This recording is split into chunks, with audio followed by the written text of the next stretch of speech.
Ethan Cole was once one of the most influential real estate developers in Austin. He owned a huge home in the hills, a collection of luxury cars, and even a private helicopter. But after the death of his wife, Olivia, life suddenly lost all meaning for him. Their little daughter, Grace, stopped speaking after the tragedy. It was as if her voice had disappeared along with her mother. For 2 long years, Ethan tried everything to bring Grace back to life. Doctors, therapists, specialists in Boston and New York. Nothing worked. Eventually, drained and helpless, he gave up and buried himself in work instead, trying not to feel anything at all. One afternoon, Ethan returned home earlier than usual. He walked into the laundry room and froze. He saw the new housekeeper, a young woman named Mia, washing clothes while Grace sat happily on her shoulders, laughing for the first time in years. Instead of joy, anger flared in Ethan.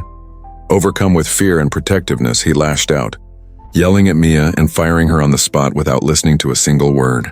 Grace, terrified, fell silent again, retreating back into her shell.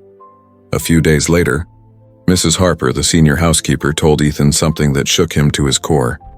Just moments before that scene, Grace had spoken for the first time in 2 years. She had asked Mia to lift her onto her shoulders. The realization hit Ethan like a storm.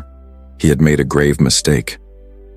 Determined to fix it, he went to find Mia, and soon discovered that she lived in a struggling neighborhood, caring for her younger siblings. Ethan apologized sincerely, asking her to come back. Mia hesitated at first, but eventually agreed, not for Ethan, but for Grace. With Mia's return, the house slowly filled with warmth again. Grace began talking, laughing, reading, and planting roses in the garden with Mia.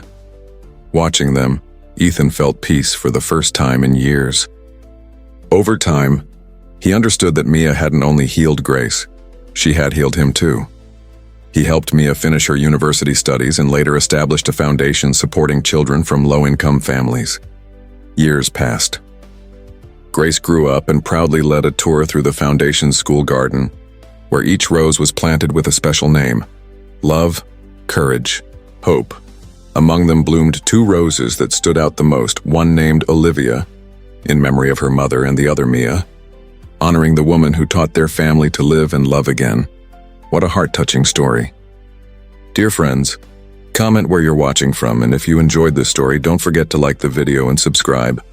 There are many more inspiring stories ahead.